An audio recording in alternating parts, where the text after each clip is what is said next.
Programme खास खबर देख रहे दर्शकों का स्वागत। मैं हाँ कमलजीत सिद्धू तो तुसीं देख रहे हो पंजाब टॉक्स चैनल। पहली खबर जी नवीं संसार व्यवस्था जी पुंगरन की आस है। भारत अगे जा रहा। भारत जोड़ा वो हुण झुकिया नहीं किसी मूरे। कुछ ना कुछ विकास जोड़े नवे होए ने, कुछ ना कुछ संसार पद्धर के उत्ते जी नामना खट्टिया आ भारत ने, वो वाकया ही एक वड्डी प्राप्ति आने वाले समय वास्ते भी वड्डी प्राप्ति आ। तो दूसरी खबर आ कि इस बारी उगे ਸਾਹਿਤਕਾਰ रतन सिंह जग्गी जिहड़े ने, क्योंकि पंजाबी ਸਾਹਿਤ 'ਚ उन्हों का बहुत वड्डा नाम आ, उन्होंने पद्म श्री अवार्ड मिल रहा आ तो उस दे उत्ते आपां गलबात करते हैं। पहली खबर वल आउने हैं। दुनिया के मुल्कों की गल की जाए तो सारिਆਂ ਦੇ ਵਿੱਚ दौड़ लगी हुई आ विकास करने की, दौड़ लगी हुई एक दूजे तो अगे निकलण की। आर्थिक पक्षों भी कोई मुल्क जिहड़ा आ पछड़िया नहीं कहाउणा चाहुंदा गा। इसे लड़ी दे विच बाकी मुल्कों के नाल जे साडे अपने मुल्क की गल की जाए तो अपने मुल्क विच बेशक असी कई बारी सरकार ते सरकार दीयां नीतियां नाल सहमत नहीं हुंदे, पर जदों विदेशी पद्धर के उत्ते देखा जाए, अंतरराष्ट्रीय पद्धर के उत्ते देखा जाए तो जदों तुहाडा देश दुनिया के देशों के विचों मोहरलियां कतारां च आ जाए, मोहरलियां सफ़ां दे विच आ जाए तो वो हैरानी वाली गल आ। और इस ते माण करना बनता आ। माण करना बनता है कि सरकार जो मर्जी बंदा चला रहा, जो मर्जी पार्टी चला रही है, पर विश्व दीयां सफ़ां दे विच उसने की मुकाम हासिल किया आ, उस दे उत्ते जरूर जिहड़ा आ फखर होना चाहिदा आ। तां हुण नवीं जिहड़ियां सूरतां वो बदल रही ने, नवे जमाने आ रहे हैं। नवे जमानिਆਂ ਦੇ ਵਿੱਚ तरक्कीशील ਜਿਹੜੇ मुल्क ने उन्हां दी गल ही आपां जे करिए तो उन्हां मुल्कां दी ही गल जिहड़ी है वो कीती जाऊगी, क्योंकि बंदा तरक्की वाले बंदे दी गल करदा हुंदा, हारे होए दी कोई गल नहीं करदा हुंदा। तो लंघी 13 जनवरी नूं दिल्ली विच होए voice of global south summit G20 विचले प्रमुख विकासशील देशों का जिहड़ा सिखर सम्मेलन सीगा, उस दे विच प्रधानमंत्री नरेंद्र मोदी अते विदेश मामलों बारे मंत्री S जयशंकर वालों कीतियां तकरीरां नूं जोड़ के देखा जाए तो विदेश नीति विच एक नवीं सोच की शुरुआत हुंदी है।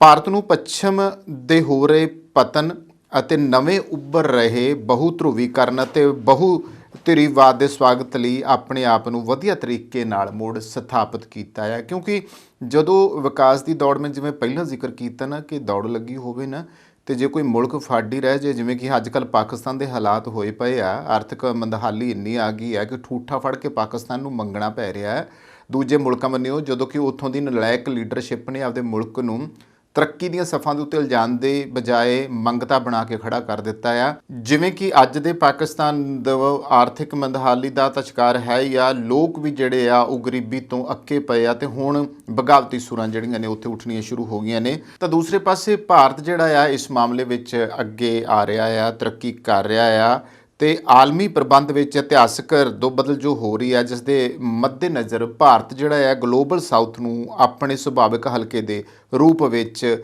ਦੇਖਣਾ ਸ਼ੁਰੂ ਕਰ ਦਿੱਤਾ ਆ। ਇੱਥੇ ਪ੍ਰਧਾਨ ਮੰਤਰੀ ਅਤੇ ਸ਼੍ਰੀ ਜੈਸ਼ੰਕਰ ਦੀਆਂ ਤਕਰੀਰਾਂ 'ਚੋਂ ਝਲਕ ਰਹੀ ਸੋਚ ਪ੍ਰਵਾਦ ਦੀ ਨੁਹਾਰ ਜਿਹੜੀ ਆ ਦਲੇਰਾਨਾ ਤੇ ਅੱਗਾਂ ਵਧੂ ਹੈ।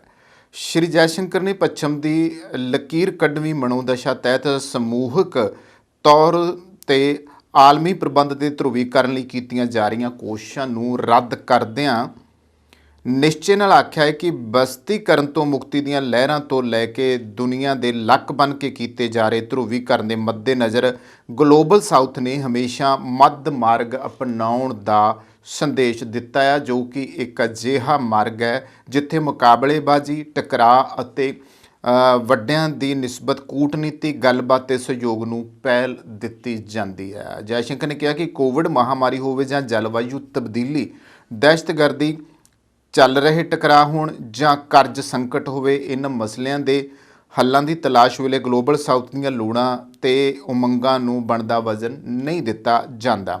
ਇਸ ਕਰਕੇ ਅਸੀਂ ਇਹ ਯਕੀਨੀ ਬਣਾਉਣਾ ਚਾਹੁੰਦੇ ਹਾਂ ਕਿ ਭਾਰਤ ਵੱਲੋਂ G20 ਦੀ ਕੀਤੀ ਜਾ ਰਹੀ ਮੇਜ਼ਬਾਨੀ ਵੇਲੇ ਗਲੋਬਲ ਸਾਊਥ ਦੀ ਆਵਾਜ਼, ਨਜ਼ਰੀਆ, ਤਰਜੀਹਾਂ ਉੱਭਰ ਕੇ ਸਾਹਮਣੇ ਆਉਣ ਤੇ ਇਸ ਦੀਆਂ ਬਹਿਸਾਂ ਵਿੱਚ ਇਹਨਾਂ ਨੂੰ ਵੀ ਥਾਂ ਮਿਲੇ। ਜ਼ਾਹਿਰ ਹੈ ਕਿ ਦੁਨੀਆ ਦੇ ਦੇਸ਼ ਜਦੋਂ ਤਰੱਕੀ ਯਾਫਤਾ ਨੇ, ਜਦੋਂ ਸਾਡੇ ਮੁਲਕ ਦੀ ਗੱਲ ਆਉਂਦੀ ਆ ਜਾਂ ਸਾਡੇ ਏਸ਼ੀਅਨ ਮੁਲਕਾਂ ਦੀ ਗੱਲ ਆਉਂਦੀ ਹੈ ਜਾਂ ਸਾਡਾ ਮੁਲਕ ਜਿਹੜਾ ਆ ਆਪਣੀਆਂ ਬਹੁਤ ਸਾਰੀਆਂ ਮੰਗਾਂ ਔਰ ਬਹੁਤ ਸਾਰੀਆਂ ਚੀਜ਼ਾਂ ਜਿਹੜੀਆਂ ਨੇ, ਲੋੜਾਂ ਥੋੜਾਂ ਨੇ, ਉਹਨਾਂ ਦੇ ਬਾਰੇ ਕੋਈ ਮਸਲਾ ਰੱਖਦਾ ਆ ਕਿ ਚਲੋ ਰਲ ਮਿਲ ਕੇ ਹੱਲ ਕੀਤੀ ਜਾਵੇ, ਤਾਂ ਉਹ ਦੇਸ਼ ਨਹੀਂ ਹੱਲ ਕਰਦੇ। ਤੇ ਜੇ ਦੇਸ਼ ਮੰਗੇ ਹੀ ਨਾ, ਦੇਸ਼ ਮਜ਼ਬੂਤ ਹੀ ਇੰਨਾ ਹੋ ਜਾਵੇ, ਆਰਥਿਕ ਪੱਖੋਂ ਹੀ ਮਜ਼ਬੂਤ ਇੰਨਾ ਹੋ ਜਾਵੇ, ਆਪਦੀਆਂ ਲੋੜਾਂ ਥੋੜ੍ਹਾ ਘਰੋਂ ਹੀ ਪੂਰੀਆਂ ਕਰ ਲਵੇ, ਤੇ ਇਸ ਤੋਂ ਵਧੀਆ ਹੋਰ ਕੀ ਹੋ ਸਕਦਾ ਹੈ। ਲੰਮੇ ਅਰਸੇ ਬਾਅਦ ਨਵੀਂ ਦਿੱਲੀ ਇਸ ਤਰ੍ਹਾਂ ਦਾ ਨਜ਼ਰੀਆ ਪੇਸ਼ ਕਰ ਰਹੀ ਹੈ ਕਿ 1990 ਦੇ ਸ਼ੁਰੂ ਵਿੱਚ ਭਾਰਤੀ ਕੂਟਨੀਤੀ ਤੇ ਹੌਲੀ-ਹੌਲੀ ਗਲੋਬਲ ਸਾਊਥ ਤੋਂ ਮੁੱਖ ਮੋੜਨਾ ਸ਼ੁਰੂ ਕਰ ਦਿੱਤਾ ਸੀ। ਇਸ ਨੇ ਆਲਮੀ ਸ਼ਾਸਨ ਦੇ ਨਿਯਮਾਂ ਦੇ ਪੁਨਰ ਸਥਾਪਨ ਦੇ ਪੱਛਮੀ ਏਜੰਡੇ ਨਾਲ ਮਿਲ ਕੇ ਕੰਮ ਕਰਨ ਨੂੰ ਤਰਜੀਹ ਦਿੱਤੀ ਸੀ। ਇਸ ਪਿੱਛੇ ਅਮੀਰ ਦੇਸ਼ਾਂ ਦੇ ਦਬਦਬੇ ਨੂੰ ਕਾਇਮ ਰੱਖਣ ਲਈ ਕੁਝ ਵਿਕਾਸਸ਼ੀਲ ਦੇਸ਼ਾਂ ਨਾਲ ਗੰਢ ਤੋਂ ਜ਼ਰੀਏ ਵਾਸ਼ਿੰਗਟਨ ਕਨਸੈਂਸਸ ਜੋ ਆ ਉਹਨੇ ਕਾਫੀ ਭੂਮਿਕਾ ਨਿਭਾਈ ਆ। G20 ਹੁਣ ਨੇਮ ਆਧਾਰਿਤ ਵਿਵਸਥਾ ਦੇ ਸਿਧਾਂਤ ਤਹਿਤ ਇਸ ਦੇ ਚੌਕਟੇ ਨੂੰ ਉਭਾਰ ਕੇ ਪੇਸ਼ ਕਰਦਾ ਪਿਆ ਆ। G20 ਨੇ 2010 ਵਿੱਚ ਟੋਰਾਂਟੋ ਵਿੱਚ ਹੋਏ ਇੱਕ ਸਿਖਰ ਸੰਮੇਲਨ ਦੌਰਾਨ ਉਸ ਵੇਲੇ ਦੇ ਅਮਰੀਕੀ ਰਾਸ਼ਟਰਪਤੀ ਬਰਾਕ ਓਬਾਮਾ ਨੇ ਤਤਕਾਲੀ ਪ੍ਰਧਾਨ ਮੰਤਰੀ ਮਨਮੋਹਨ ਸਿੰਘ ਦੀ ਖੁੱਲ੍ਹ ਕੇ ਸ਼ਲਾਘਾ ਕਰਦਿਆਂ ਆਖਿਆ ਸੀ ਕਿ ਜਦੋਂ ਵੀ ਕਦੇ ਭਾਰਤ ਦੇ ਪ੍ਰਧਾਨ ਮੰਤਰੀ ਬੋਲਦੇ ਨੇ ਤਾਂ ਪੂਰੀ ਦੁਨੀਆ ਉਹਨਾਂ ਨੂੰ ਸੁਣਦੀ ਹੈ। ਉਹ ਵੀ ਜਾਣਦੇ ਨੇ ਕਿ ਤੇ ਅਸੀਂ ਜਾਣਦੇ ਸਾਂ ਤੇ ਪੂਰੀ ਦੁਨੀਆ ਜਾਣਦੀ ਸੀ ਕਿ ਇਹ ਓਬਾਮਾ ਦੀ ਬੇਮਿਸਾਲ ਤਕਰੀਰ ਸੀ ਅਤੇ ਜੋ ਕੁਝ ਉਹਨਾਂ ਆਖਿਆ ਸੀ ਉਸ ਦੇ ਕੋਈ ਸਥਾਈ ਮਾਅਨੇ ਨਹੀਂ ਸਨ। ਉਂਝ ਭਾਰਤ ਅਮਰੀਕਾ ਪਰਮਾਣੂ ਸੰਧੀ ਤੋਂ ਫੌਰਨ ਬਾਅਦ ਉਹ ਸਰੂਰ ਦੇ ਦਿਨ ਸਨ।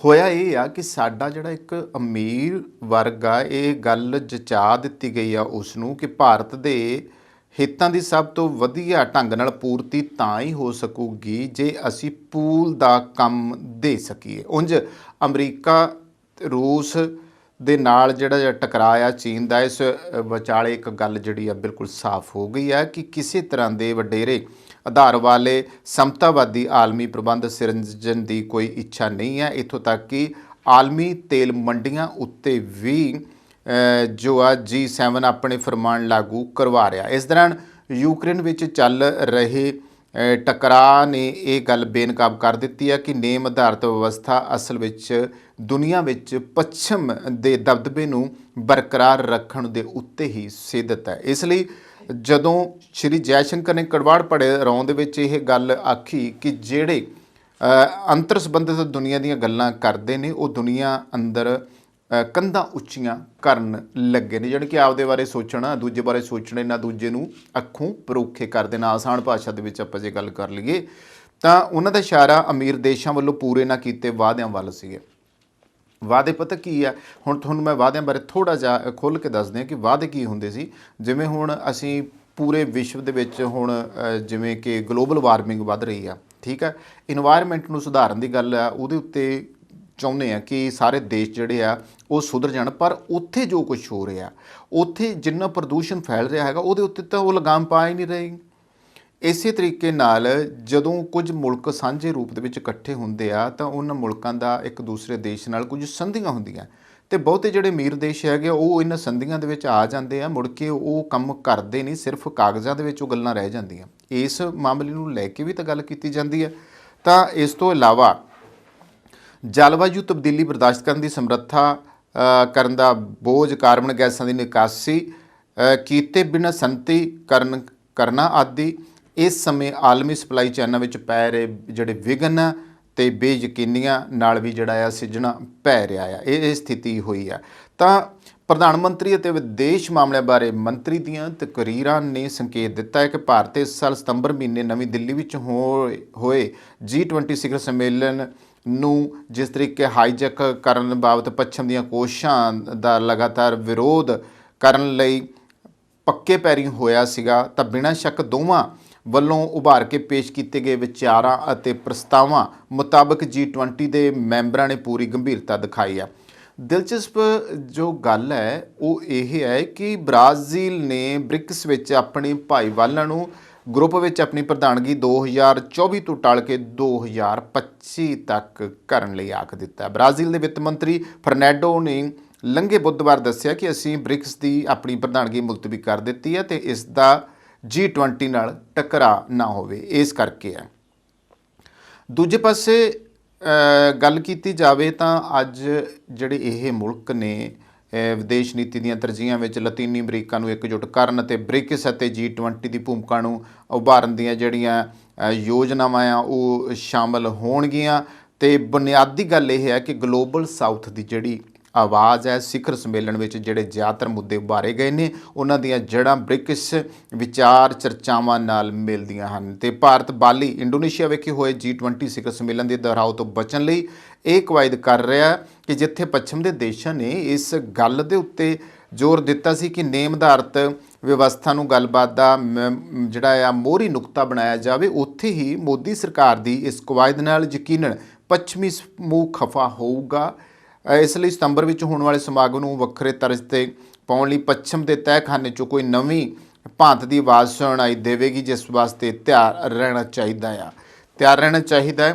ਪਰ ਭਾਰਤ ਜਿਸ ਤਰੀਕੇ ਨਾਲ ਆਪਣੇ ਬਲ ਦੇ ਉੱਤੇ ਹੁਣ ਪੂਰੀ ਦੁਨੀਆ ਨੂੰ ਦੱਸਣ ਲੱਗ ਗਿਆ ਕਿ ਅਸੀਂ ਕੁਛ ਹੈ ਆ, ਤਾਂ ਇਹ ਵਾਕਿਆ ਹੀ ਇੱਕ ਬੜੇ ਮਾਣ ਦੀ ਗੱਲ ਹੈ। ਘੱਟੋ ਘੱਟ ਅਸੀਂ ਦਮ ਤਾਂ ਰੱਖਦੇ ਹਾਂ ਕਿ ਦੁਨੀਆ ਦੇ ਦੇਸ਼ਾਂ ਨੂੰ ਵੀ ਦੱਸ ਸਕੀਏ ਕਿ ਭਾਰਤ ਜਿਹੜਾ ਆ ਐਡਾ ਵੱਡਾ ਲੋਕਤੰਤਰ ਆ, ਉਹ ਇਵੇਂ ਨਹੀਂ ਹੈਗਾ, ਉਹਦੇ ਪੱਲੇ ਵੀ ਕੁਛ ਹੈਗਾ ਆ। ਉਹ ਵੀ ਦੁਨੀਆ ਦੀਆਂ ਜਿਹੜੀਆਂ ਆ ਮਹਾਂਸ਼ਕਤੀਆਂ ਆ, ਜਿਹੜੀਆਂ ਆਪਣੇ ਆਪ ਨੂੰ ਸਮਝਦੀਆਂ ਸੀਗੀਆਂ, ਹੁਣ ਉਹਨਾਂ ਦੇ ਮੁਕਾਬਲੇ ਕਰਨ ਦੇ ਲਈ ਭਾਰਤ ਆਪਣੇ ਆਪ ਵਿੱਚ ਇੱਕ ਸ਼ਕਤੀ ਹੈ। ਤੇ ਹੁਣ ਦੋਸਤੋ ਗੱਲ ਕਰਦੇ ਹਾਂ ਡਾਕਟਰ ਰਤਨ ਸਿੰਘ ਜੱਗੀ ਹੋਣਾ ਬਾਰੇ। ਪੰਜਾਬੀ ਸਾਹਿਤ ਦਾ ਮਾਣ ਨੇ ਰਤਨ ਸਿੰਘ ਜੱਗੀ ਜਿਨ੍ਹਾਂ ਨੂੰ ਕਿ ਹੁਣ ਇਸ ਵਾਰੀ ਜਿਹੜਾ ਆ ਪਦਮ ਸ਼੍ਰੀ ਅਵਾਰਡ ਦੇ ਵਾਸਤੇ ਉਹਨਾਂ ਨੂੰ ਚੁਣਿਆ ਗਿਆ ਆ। ਇਹ ਵਾਕਿਆ ਹੀ ਮਾਂ ਬੋਲੀ ਪੰਜਾਬੀ ਦੇ ਲਈ ਵੀ ਮਾਣ ਦੀ ਗੱਲ ਹੈ ਤੇ ਪੰਜਾਬ ਦੇ ਲਈ ਵੀ ਮਾਣ ਦੀ ਗੱਲ ਹੈ ਕਿ ਡਾਕਟਰ ਰਤਨ ਸਿੰਘ ਜੱਗੀ ਵਰਗੀ ਸ਼ਖਸੀਅਤ ਜਿਨ੍ਹਾਂ ਨੇ ਆਪਣੇ ਤਕਰੀਬਨ ਸਾਰੀ ਉਮਰ ਜਿਹੜੀ ਹੈ ਉਹ ਪੰਜਾਬੀ ਸਾਹਿਤ ਦੇ ਲੇਖੇ ਲਾ ਦਿੱਤੀ ਹੈ। ਤਾਂ ਡਾਕਟਰ ਰਤਨ ਸਿੰਘ ਜੱਗੀ ਵਰਗੇ ਜਿਹੜੇ ਲੋਕ ਨੇ ਉਹ ਇੱਕ ਵੱਡੀ ਗੱਲ ਹੈ ਕਿ ਇਹੋ ਜਿਹੀਆਂ ਸ਼ਖਸੀਅਤਾਂ ਨੂੰ ਅੱਗੇ ਆਉਣਾ ਚਾਹੀਦਾ ਸੀਗਾ, ਇਹੋ ਜਿਹੀਆਂ ਸ਼ਖਸੀਅਤਾਂ ਨੂੰ ਅੱਗੇ ਲਿਆਉਣਾ ਚਾਹੀਦਾ ਸੀ। ਔਰ ਇੱਕ ਵੇਲਾ ਸੀ, ਮੈਂ ਤਾਂ ਦੱਸਣਾ ਚਾਹੁੰਦਾ ਹਾਂ, ਡਾਕਟਰ ਮਹਿੰਦਰ ਸਿੰਘ ਰੰਧਾਵਾ ਪੰਜਾਬ ਦਾ ਬਹੁਤ ਵੱਡਾ ਨਾਮ ਸੀਗਾ। ਉਹਨੂੰ ਪੰਜਾਬੀ ਸੱਭਿਆਚਾਰ ਦਾ ਵਗਦਾ 6ਵਾਂ ਦਰਿਆ ਵੀ ਉਹਨਾਂ ਨੂੰ ਕਿਹਾ ਜਾਂਦਾ ਹੁੰਦਾ ਸੀਗਾ। ਡਾਕਟਰ ਮਹਿੰਦਰ ਸਿੰਘ ਰੰਧਾਵਾ ਨੇ ਦੋਸਤੋ ਆਪਦੇ ਸਮਿਆਂ ਦੇ ਵਿੱਚ ਇਹ ਕੰਮ ਕੀਤਾ ਕਿ ਜਿਹੜੇ ਲੋਕ ਪੂਰੇ ਪਾਰਖੂ ਸੀਗੇ, ਕਲਾਕਾਰ ਸੀ, ਅਦਾਕਾਰ ਸੀਗੇ, ਜਾਂ ਫਿਰ ਜਿਨ੍ਹਾਂ ਦੇ ਵਿੱਚ ਬਹੁਤ ਸਾਰੀਆਂ ਕਲਾਵਾਂ ਸੀ, ਜਿਨ੍ਹਾਂ ਨੇ ਮਾਂ ਬੋਲੀ ਪੰਜਾਬੀ ਤੋਂ ਲੈ ਕੇ ਸਾਹਿਤ, ਸੰਗੀਤ, ਸੱਭਿਆਚਾਰ ਵਾਸਤੇ ਕੁਛ ਕੀਤਾ ਹੈ, ਡਾਕਟਰ ਮਹਿੰਦਰ ਸਿੰਘ ਰੰਧਾਵਾ ਇਹੋ ਜਿਹੇ ਲੋਕਾਂ ਨੂੰ ਅੱਗੇ ਲਿਆਉਂਦੇ ਰਹੇ ਆ, ਉਹਨਾਂ ਨੂੰ ਚੱਕਦੇ ਰਹੇ ਆ, ਉਹਨਾਂ ਦੀ ਗੱਲ ਕਰਦੇ ਰਹੇ ਆ ਅਤੇ ਉਹਨਾਂ ਨੂੰ ਮਾਣ ਬਖਸ਼ਦੇ ਰਹੇ ਆ। ਮਿਸਾਲ ਦੇ ਤੌਰ ਦੇ ਉੱਤੇ ਗਿਆਨੀ ਦਿੱਤ ਸਿੰਘ ਦੀ ਗੱਲ ਆਉਂਦੀ ਆ। ਇਸ ਤੋਂ ਪਹਿਲਾਂ ਮੈਂ ਜ਼ਿਕਰ ਕਰੂੰਗਾ ਕਿ ਗਿਆਨੀ ਦਿੱਤ ਸਿੰਘ ਜਿਨ੍ਹਾਂ ਨੇ ਮੇਰਾ ਪਿੰਡ ਵਰਗੀ ਸ਼ਾਹਕਾਰ ਕਿਤਾਬ ਲਿਖੀ ਆ, ਉਹਨਾਂ ਨੂੰ ਵੀ ਡਾਕਟਰ ਮਹਿੰਦਰ ਸਿੰਘ ਰੰਧਾਵਾ ਦਾ ਇੱਕ ਬਹੁਤ ਵੱਡਾ ਸਹਿਯੋਗ ਸੀ, ਥਾਪਨਾ ਸੀ ਕਿ ਇਹੋ ਜਿਹੀ ਮਹਾਨ ਕਿਤਾਬ ਜਿਹੜੀ ਆ ਉਹ ਦੁਨੀਆ ਦੀਆਂ ਮਹਾਨ ਕਿਤਾਬਾਂ ਦੇ ਵਿੱਚੋਂ ਇੱਕ ਕਿਤਾਬ ਮੰਨੀ ਜਾਂਦੀ ਆ। ਮੇਰਾ ਪਿੰਡ ਜੋ ਪੰਜਾਬ ਦੇ ਸੱਭਿਆਚਾਰਕ ਵਿਰਸੇ ਨੂੰ ਦਰਸਾਉਂਦੀ ਆ, ਪੰਜਾਬ ਦੇ ਪਿੰਡਾਂ ਬਾਰੇ ਦੱਸਦੀ ਆ। ਇਸ ਤੋਂ ਪਹਿਲਾਂ ਅਸੀਂ ਇਹ ਦੇਖਦੇ ਹਾਂ ਕਿ ਜਦੋਂ ਮਹਾਨ ਕੋਸ਼ ਭਾਈ ਕਾਹਨ ਸਿੰਘ ਨਾਭਾ ਨੇ ਲਿਖਿਆ ਸੀਗਾ ਤੇ ਕੌਣ ਮਦਦ ਕਰਨ ਵਾਲਾ ਸੀਗਾ, ਕਿੱਥੇ ਕੋਈ ਮਦਦ ਲਈ ਖੜਦਾ ਸੀਗਾ। ਮਹਾਨ ਕੋਸ਼ ਦੇ ਵਾਸਤੇ ਫਿਰ ਰਾਜੇ ਮਹਾਰਾਜਿਆਂ ਨੇ ਜਿਹੜੇ ਪਟਿਆਲੇ ਵਾਲੇ ਆ ਉਹਨਾਂ ਨੇ ਮਦਦ ਕੀਤੀ ਤੇ ਚਲੋ ਮਹਾਨ ਕੋਸ਼ ਵਰਗਾ ਆ ਗਿਆ। ਪਰ ਜਿੱਥੇ ਸਰਕਾਰਾਂ ਦੀ ਭੂਮਿਕਾ ਹੋਣੀ ਚਾਹੀਦੀ ਸੀਗੀ, ਜਿੱਥੇ ਆਮ ਆਵਾਮ ਦੀ ਵੀ ਭੂਮਿਕਾ ਹੋਣੀ ਚਾਹੀਦੀ ਸੀਗੀ ਕਿ ਜਦੋਂ ਤੁਹਾਡੇ ਸਾਹਿਤਕਾਰ ਐਡੀਆਂ ਵੱਡੀਆਂ ਰਚਨਾਵਾਂ ਆਉਣ ਵਾਲੀਆਂ ਪੀੜ੍ਹੀਆਂ ਦੇ ਲਈ ਇੱਕ ਖਜ਼ਾਨੇ ਦੇ ਰੂਪ ਵਿੱਚ ਸਾਂਭਣ ਦੀ ਕੋਸ਼ਿਸ਼ ਕਰਦੀਆਂ ਨੇ ਤੇ ਉਹਨਾਂ ਨੂੰ ਸਾਂਭ ਲੈਣਾ ਚਾਹੀਦਾ। ਬਸ਼ਰਤੇ ਪੰਜਾਬੀਆਂ ਦੀ ਇੱਕ ਸਭ ਤੋਂ ਵੱਡੀ ਜਿਹੜੀ ਹੈ ਨਾ ਫਿਤਰਤ ਉਹ ਇਹ ਆ ਕਿ ਇੱਥੇ ਜੇ ਮੈਂ ਅਕਿਰਤ ਘਣ ਕਹਿ ਲਵਾਂ ਪੰਜਾਬੀਆਂ ਨੂੰ ਤਾਂ ਕੋਈ ਅਤਕਥਨੀ ਨਹੀਂ, ਕਿਉਂਕਿ ਹਾਲਤ ਇਹ ਆ ਕਿ ਅਸੀਂ ਆਪਦੇ ਕਲਾਕਾਰਾਂ ਸਾਹਿਤਕਾਰਾਂ ਨੂੰ ਕਿੰਨਾ ਕੁ ਪੁੱਛੀ ਜਾਂਦੇ ਹਾਂ, ਕਿੰਨਾ ਕੁ ਮਾਣ ਤਾਣ ਕਰਦੇ ਆ। ਕਦੇ ਪੁੱਛਿਆ ਹੈ ਕਿ ਉਹ ਆਮ ਆਰਥਿਕ ਹਾਲਤ ਉਹਨਾਂ ਦੀ ਕਿੱਦਾਂ ਦੀ ਹੈ ਜਾਂ ਕਿੰਨਾ ਕੁ ਉਹਨਾਂ ਦਾ ਰੁਜ਼ਗਾਰ ਜਿਹੜਾ ਹੈ ਜਾਂ ਘਰ-ਬਾਰ ਜਿਹੜੇ ਨੇ ਉਹਨਾਂ ਦੇ ਚੱਲਦੇ ਆ। ਇਹ ਕਾਫੀ ਤਕਲੀਫਾਂ ਨੇ। ਤਾਂ ਹੁਣ ਜਿਹੜੇ ਸਿੱਖ ਵਿਦਵਾਨ ਤੇ ਲੇਖਕ ਰਤਨ ਸਿੰਘ ਜੱਗੀ ਨੂੰ ਸਾਹਿਤ ਸਿੱਖਿਆ ਦੇ ਖੇਤਰ ਵਿੱਚ ਪਦਮ ਸ਼੍ਰੀ ਸਨਮਾਨ ਦੇ ਨਾਲ ਨਿਵਾਜਿਆ ਜਾ ਰਿਹਾ। ਗੁਰਮਤਿ ਸਾਹਿਤ ਦੀ ਖੋਜ, ਆਲੋਚਨਾ ਤੇ ਰਚਨਾ ਲਈ ਜਾਣੇ ਜਾਂਦੇ ਰਤਨ ਸਿੰਘ ਜੱਗੀ ਨੇ 70 ਤੋਂ ਵੱਧ ਸਾਲ ਸਿੱਖਿਆ ਤੇ ਸਾਹਿਤ ਦੇ ਖੇਤਰ ਦੇ ਲੇਖੇ ਲਾਏ ਨੇ। ਰਤਨ ਸਿੰਘ ਜੱਗੀ ਦੇ ਕੋਲ ਜਦੋਂ ਮਾਣ ਸਨਮਾਨ ਦਾ ਜ਼ਿਕਰ ਕਰੋ ਤਾਂ ਉਹ ਖੁਸ਼ ਹੋ ਕੇ ਕਹਿੰਦੇ ਨੇ ਕਿ ਮੈਂ ਤਾਂ ਸਾਰੀ ਉਮਰ ਕੰਮ ਨੂੰ ਹੀ ਸਨਮਾਨ ਬਖਸ਼ਿਆ ਆ। ਮੈਂ ਜ਼ਰਾ ਕਿ ਉਹਨਾਂ ਦੇ ਪਿਛੋਕੜ ਬਾਰੇ ਦੱਸਦੇ ਹਾਂ ਕਿ ਡਾਕਟਰ ਰਤਨ ਸਿੰਘ ਜੱਗੀ ਜੋ ਸਿੱਖੀ ਦਾ ਵੀ ਮਾਣ ਹੈ, ਪੰਜਾਬ ਦਾ ਵੀ ਮਾਣ ਹੈ, ਪੰਜਾਬੀ ਸਾਹਿਤ ਦਾ ਵੀ ਮਾਣ ਹੈ। ਰਤਨ ਸਿੰਘ ਜੱਗੀ ਦਾ ਜਿਹੜਾ ਜਨਮ ਹੈ ਪਾਕਿਸਤਾਨ ਵਿੱਚ 27 ਜੁਲਾਈ 1927 ਨੂੰ ਪਿੰਡੀ ਘੇਬ ਜ਼ਿਲ੍ਹਾ ਕੈਂਬਲਪੁਰ ਜੋ ਅੱਜ ਕੱਲ੍ਹ ਉੱਧਰਲੇ ਪੰਜਾਬ ਦੇ ਵਿੱਚ ਹੈ, ਯਾਨੀ ਕਿ ਲਹਿੰਦੇ ਪੰਜਾਬ ਵਿੱਚ ਆ, ਉਹਦੇ ਵਿੱਚ ਹੋਇਆ ਸੀ। ਅਤੇ ਜੱਗੀ ਜੀ ਨੇ 1943 ਦੇ ਵਿੱਚ ਜਿਹੜੀ ਸੀਗੀ 10ਵੀਂ ਕਲਾਸ ਪਾਸ ਕੀਤੀ ਅਤੇ ਆਜ਼ਾਦੀ ਤੋਂ ਬਾਅਦ ਉਹਨਾਂ ਨੇ ਦਿੱਲੀ ਪੁਲਿਸ ਦੇ ਵਿੱਚ ਨੌਕਰੀ ਜਿਹੜੀ ਸੀਗੀ ਉਹ ਸ਼ੁਰੂ ਕਰ ਦਿੱਤੀ। ਤੇ ਉਹਨਾਂ ਦੀ ਪੜ੍ਹਾਈ ਪ੍ਰਤੀ ਚੇਤਨਾ ਤੇ ਮੁਹੱਬਤ ਦਾ ਨਤੀਜਾ ਸੀ ਕਿ ਉਹਨਾਂ ਨੇ ਨੌਕਰੀ ਦੌਰਾਨ ਵੀ ਜਿਹੜੀ ਪੜ੍ਹਾਈ ਸੀ ਆਪਣੀ ਉਹ ਜਾਰੀ ਰੱਖੀ। ਉਹਨਾਂ ਨੇ ਪੰਜਾਬੀ ਤੇ ਹਿੰਦੀ ਜਿਹੜੀ ਭਾਸ਼ਾ ਸੀ ਉਸ ਨੂੰ ਚੁਣਿਆ। ਜ਼ਿੰਦਗੀ ਵਿੱਚ ਇੱਕ ਅਜਿਹਾ ਮੌਕਾ ਵੀ ਆਇਆ ਕਿ ਇੱਕ ਸਿੱਖ ਆਗੂ ਦਾ ਪ੍ਰਭਾਵ ਕਬੂਲਦਿਆਂ ਉਹ ਸਿੱਖ ਧਰਮ ਨੂੰ ਜਿਹੜੇ ਸੀਗੇ ਉਹ ਮੰਨਣ ਲੱਗ ਪਏ ਤੇ ਸਿੱਖੀ ਦੇ ਵਿੱਚ ਆ ਕੇ ਪੂਰੇ ਤਰੀਕੇ ਨਾਲ ਹੀ ਉਹ ਸਿੱਖ ਧਰਮ ਦੇ ਵਿੱਚ ਤਬਦੀਲ ਹੋ ਗਏ। ਰਤਨ ਸਿੰਘ ਜੱਗੀ ਜਿਨ੍ਹਾਂ ਦਾ ਲਹਿੰਦੇ ਪੰਜਾਬ ਤੋਂ ਜ਼ਿੰਦਗੀ ਦਾ ਸਫ਼ਰ ਸ਼ੁਰੂ ਹੋਇਆ ਸੀ, ਵੰਡ ਤੋਂ ਬਾਅਦ ਦਿੱਲੀ ਆ ਕੇ ਜਿੱਦਾਂ ਵਸੇ, ਉੱਥੇ ਆ ਕੇ ਫਿਰ ਉਹਨਾਂ ਨੇ ਜਿਹੜਾ ਜਿਵੇਂ ਨੌਕਰੀ ਵੀ ਕੀਤੀ ਆ, ਪਰ ਨਾਲ ਉਹਨਾਂ ਨੇ ਆਪਣਾ ਜਿਹੜਾ ਸਾਹਿਤਕ ਸਫ਼ਰ ਸੀਗਾ 1965 ਵਿੱਚ ਸ਼ੁਰੂ ਕੀਤਾ ਤੇ ਉਹਨਾਂ ਨੇ ਆਪਣੀ ਪਹਿਲੀ ਕਿਤਾਬ ਦਸਮ ਗ੍ਰੰਥ ਦਾ ਪੁਰਾਣਿਕ ਅਧਿਐਨ ਜਿਹੜਾ ਸੀਗਾ ਉਹ ਸਾਹਮਣੇ ਲਿਆਂਦਾ। ਇਸ ਦੇ ਨਾਲ ਹੀ ਉਹਨਾਂ ਦਾ ਸਿੱਖ ਸਾਹਿਤ ਤੇ ਇਤਿਹਾਸ ਬਾਰੇ ਕਿਤਾਬਾਂ ਲਿਖਣ ਦਾ ਜਿਹੜਾ ਇਹ ਸਿਲਸਿਲਾ ਸੀਗਾ ਉਹ ਸ਼ੁਰੂ ਹੋ ਗਿਆ। ਉਹਨਾਂ ਨੇ ਸਾਹਿਬ ਸ਼੍ਰੀ ਗੁਰੂ ਗੋਬਿੰਦ ਸਿੰਘ ਜੀ ਦੀ ਬਾਣੀ ਦੀ ਵਿਆਖਿਆ ਕਰਦਿਆਂ ਹੋਇਆ 1967 ਦੇ ਵਿੱਚ ਗੁਰੂ ਗੋਬਿੰਦ ਸਿੰਘ ਜੀ ਦੀ ਬਾਣੀ ਵਿੱਚ ਸੁਤੰਤਰਤਾ ਦੀ ਭਾਵਨਾ ਸਿਰਲੇਖ ਹੇਠ ਕਿਤਾਬ ਲਿਖੀ। ਡਾਕਟਰ ਜੱਗੀ ਦਾ ਕਹਿਣਾ ਹੈ ਕਿ ਉਹਨਾਂ ਨੂੰ ਪੜ੍ਹਨ ਲਿਖਣ ਦੀ ਚੇਟਕ ਲੱਗੀ ਤਾਂ ਉਹਨਾਂ ਕੁਝ ਹੋਰ ਨਹੀਂ ਸੋਚਿਆ। ਉਹ ਕਹਿੰਦੇ ਨੇ ਕਿ ਮੈਂ ਬਸ ਆਪਣਾ ਕੰਮ ਕਰਦਾ ਰਿਹਾ, ਕਿਤੇ ਆਪਣੇ ਕਿਤੇ ਪ੍ਰਚਾਰ ਜਿਹੜਾ ਸੀਗਾ ਉਹ ਮੈਨੂੰ ਨਹੀਂ ਕਰਨਾ ਆਇਆ। ਬਸ ਕੋਈ ਪ੍ਰਾਪੇਗੰਡਾ ਨਹੀਂ ਹੈ, ਦੁਨੀਆ ਨੇ ਮੇਰੇ ਕੰਮ ਨੂੰ ਮਾਨਤਾ ਦਿੱਤੀ ਹੈ, ਸਨਮਾਨ ਵੀ ਕੰਮ ਨੂੰ ਹੀ ਮਿਲੇ ਨੇ। ਤੇ ਸਿੱਖ ਕੌਮ ਦੇ ਪਹਿਲੇ ਗੁਰੂ ਨਾਨਕ ਦੇਵ ਜੀ ਦੀ ਬਾਣੀ ਦੇ ਉੱਤੇ ਡਾਕਟਰ ਰਤਨ ਸਿੰਘ ਜੱਗੀ ਹੁਣਾਂ ਨੇ ਅਧਿਐਨ ਕੀਤਾ ਆ। ਉਹਨਾਂ ਨੇ ਗੁਰੂ ਨਾਨਕ ਬਾਣੀ ਤੇ ਗੁਰੂ ਨਾਨਕ ਦੀ ਵਿਚਾਰਧਾਰਾ ਜਿਹੜੀਆਂ ਕਿਤਾਬਾਂ ਨੇ ਉਹ ਲਿਖੀਆਂ ਨੇ ਤੇ ਜੱਗੀ ਨੂੰ ਗੁਰੂ ਨਾਨਕ ਬਾਰੇ ਲਿਖੀਆਂ ਕਿਤਾਬਾਂ ਲਈ ਸਨਮਾਨਿਆ ਵੀ ਗਿਆ। ਹੁਣ ਤੱਕ ਉਹਨਾਂ ਦੀਆਂ 139 ਤੋਂ ਵੱਧ ਪੰਜਾਬੀ ਤੇ ਹਿੰਦੀ ਵਿੱਚ ਜਿਹੜੀਆਂ ਲਿਖਤਾਂ ਆ ਉਹ ਛਪ ਚੁੱਕੀਆਂ ਨੇ। ਉਹਨਾਂ ਦੀਆਂ ਜਿਹੜੀਆਂ ਲਿਖਤਾਂ ਨੇ ਉਹਨਾਂ ਦੇ ਵਿੱਚ ਗੁਰੂਆਂ ਦੀ ਬਾਣੀ ਦਾ ਵਿਸਥਾਰ ਤਾਂ ਹੈ ਹੀ, ਨਾਲ ਹੀ ਉਹਨਾਂ ਨੇ ਬਾਬਾ ਫਰੀਦ ਜੀ ਦੀ ਬਾਣੀ ਬਾਰੇ ਵੀ ਲਿਖਿਆ ਆ ਤੇ ਭਗਤ ਰਵਿਦਾਸ ਜੀ ਦੀ ਬਾਣੀ ਬਾਰੇ ਵੀ ਆਪਣੇ ਅਧਿਐਨ ਦੇ ਲਿਖਤ ਦੇ ਰੂਪ ਵਿੱਚ ਪਾਠਕਾਂ ਦੇ ਨਾਲ ਸਾਂਝਾ ਕੀਤਾ ਹੈ। ਰਤਨ ਸਿੰਘ ਜੱਗੀ ਨੇ ਸਿੱਖ ਇਤਿਹਾਸ ਬਾਰੇ ਅਧਿਐਨ ਦੇ ਨਾਲ ਪੰਜਾਬੀ ਸਾਹਿਤ ਬਾਰੇ ਵੀ ਖੋਜ ਕੀਤੀ ਹੈ। ਉਹਨਾਂ ਦੀ ਕਿਤਾਬ ਪੰਜਾਬੀ ਸਾਹਿਤ ਦਾ ਇਤਿਹਾਸ ਇੱਕ ਸਦੀ ਤੋਂ ਵੱਧ ਸਮੇਂ 1701 ਤੋਂ 1850 ਤੱਕ ਦੇ ਪੰਜਾਬ ਸਾਹਿਤ ਦੇ ਇਤਿਹਾਸ ਬਾਰੇ ਦੱਸਦੀ ਹੈ। ਜੱਗੀ ਨੇ ਪੁਰਾਤਨ ਪੰਜਾਬੀ ਵਾਰਤਕ ਸਰੂਪ ਤੇ ਵਿਕਾਸ ਕਿਤਾਬ ਜ਼ਰੀਏ ਪੰਜਾਬੀ ਵਾਰਤਕ ਦੇ ਇਤਿਹਾਸ ਬਾਰੇ ਲਿਖਿਆ ਤੇ ਸਮੇਂ ਨਾਲ ਬਦਲਦੇ ਇਸ ਦੇ ਰੂਪਾਂ ਤੋਂ ਵੀ ਪਾਠਕਾਂ ਨੂੰ ਜਾਣੂ ਕਰਵਾਇਆ ਹੈ। ਜੱਗੀ ਨੇ ਪੰਜਾਬ ਦੇ ਪ੍ਰਮੁੱਖ ਸਾਹਿਤਕਾਰਾਂ ਬਾਰੇ ਵੀ ਕਿਤਾਬ ਲਿਖੀ ਹੈ। ਇਸ ਤਰ੍ਹਾਂ ਉਹਨਾਂ ਮਾਲਵੇ ਦੇ ਸੰਗੀਤਕ ਰੰਗ ਦੀ ਨਬਜ਼ ਜਿਹੜੀ ਸੀਗੀ ਉਹ ਵੀ ਫੜੀ ਹੈ। ਉਹਨਾਂ ਦੀ ਕਿਤਾਬ ਮਾਲਵੇ ਦੀ ਕਵੀਸ਼ਰੀ, ਕਿਉਂਕਿ ਮਾਲਵੇ ਦੇ ਵਿੱਚ ਕਵੀਸ਼ਰ ਦੇਖੋ ਬਹੁਤ ਵੱਡੇ ਆ। ਬਾਬੂ ਰਜ਼ਬ ਅਲੀ ਤੋਂ ਅਸੀਂ ਗੱਲ ਕਰ ਦਿੰਦੇ ਹਾਂ, ਕਵੀਸ਼ਰਾਂ ਦੇ ਕਵੀਸ਼ਰ ਰਹੇ ਆ। ਫਿਰ ਮਾਘੀ ਸਿੰਘ ਕਵੀਸ਼ਰ ਰਹੇ ਆ। ਫਿਰ ਇਸ ਤੋਂ ਇਲਾਵਾ ਬਹੁਤ ਸਾਰੇ ਇੰਨੇ ਕੁ ਗੁਮੰਤਰੀ ਜਿਹੜੇ ਰਹੇ ਨੇ ਮਾਲਵੇ ਦੇ ਵਿੱਚ। ਤਾਂ ਕਵੀਸ਼ਰੀ ਕਲਾ ਜਿਹੜੀ ਆ ਅੱਜ ਵੀ ਮੰਨੀ ਜਾਂਦੀ ਆ। ਤੇ ਢਾਡੀ ਜਿਹੜੇ ਸੀਗੇ ਕਵੀਸ਼ਰ ਜਿਹੜੇ ਸੀਗੇ ਉਹਨਾਂ ਦੀ ਜ਼ਿੰਦਗੀ ਦੇ ਬਾਰੇ ਉਹਨਾਂ ਨੇ ਕਿਤਾਬ ਲਿਖੀ ਆ। ਮਾਲਵੇ ਦੀ ਕਵੀਸ਼ਰੀ ਪਰੰਪਰਾ ਪੰਜਾਬ ਦੇ ਮਾਲਵਾ ਖੇਤਰ ਵਿੱਚ ਪ੍ਰਫੁੱਲਿਤ ਹੋਈ ਜਿਹੜੀ ਸੰਗੀਤਕ ਇਹ ਇੱਕ ਤਰ੍ਹਾਂ ਦੀ ਵਿਧਾ ਸੀ ਉਹਦੇ ਬਾਰੇ ਦੱਸਦੀ ਹੈ। ਜੱਗੀ ਦੀ ਕਿਤਾਬ ਸਾਹਿਤ ਅਧਿਐਨ ਵਿਧੀਆਂ ਸਾਹਿਤ ਦੇ ਖੋਜਕਾਰਾਂ ਲਈ ਬਹੁਤ ਮਦਦਗਾਰ ਸਾਬਤ ਹੋਈ ਹੈ। ਉਹਨਾਂ ਨੇ ਅਧਿਐਨ ਤੇ ਰਚਨਾ ਜ਼ਰੀਏ ਸਾਹਿਤ ਦੇ ਖੇਤਰ ਵਿੱਚ ਦੂਹਰਾ ਯੋਗਦਾਨ ਪਾਇਆ ਹੈ। ਰਤਨ ਸਿੰਘ ਜੱਗੀ ਦਾ ਪਰਿਵਾਰ ਉਹਨਾਂ ਦੀ ਕਾਮਯਾਬੀ ਦੇ ਉੱਤੇ ਮਾਣ ਮਹਿਸੂਸ ਕਰਦਾ ਹੈ। ਉਹਨਾਂ ਦੀ ਪਤਨੀ ਤੇ ਲੇਖਕਾ ਗੁਰਸ਼ਰਨ ਕੌਰ ਜੱਗੀ ਪਦਮ ਸ਼੍ਰੀ ਅਵਾਰਡ ਮਿਲਣ ਤੇ ਕੁਝ ਭਾਵੁਕ ਹੁੰਦੇ ਨੇ ਤੇ ਕੁਝ ਜੱਗੀ ਦੇ ਲੰਬੇ ਸਾਹਿਤਕ ਸਫ਼ਰ ਤੇ ਮਾਣ ਮਹਿਸੂਸ ਕਰਦੇ ਨੇ। ਗੁਰਸ਼ਰਨ ਕਹਿੰਦੇ ਨੇ ਕਿ ਜੱਗੀ ਨੇ ਬਹੁਤ ਕੰਮ ਕੀਤਾ ਆ ਤੇ ਸਾਡੇ ਲਈ ਕੰਮ ਦਾ ਸਿਰੇ ਚੜ੍ਹਨਾ ਹੀ ਸਨਮਾਨ ਰਿਹਾ ਆ। ਉਹ ਮਾਣ ਨਾਲ ਦੱਸਦੇ ਨੇ ਕਿ ਸਾਹਿਤ ਦੇ ਖੇਤਰ ਦਾ ਅਜਿਹਾ ਕਿਹੜਾ ਅਵਾਰਡ ਹੈ ਜੋ ਜੱਗੀ ਜੀ ਨੂੰ ਨਹੀਂ ਮਿਲਿਆ। ਗੁਰਸ਼ਰਨ ਕੌਰ ਜੱਗੀ ਤੇ ਰਤਨ ਸਿੰਘ ਜੱਗੀ ਦੀ ਜ਼ਿੰਦਗੀ ਇਕਸੁਰ ਰਹੀ ਔਰ ਗੁਰਸ਼ਰਨ ਕੌਰ ਜੱਗੀ ਨੇ ਵੀ ਸਿੱਖ ਇਤਿਹਾਸ ਦੇ ਬਾਰੇ ਲਿਖਿਆ ਹੈ।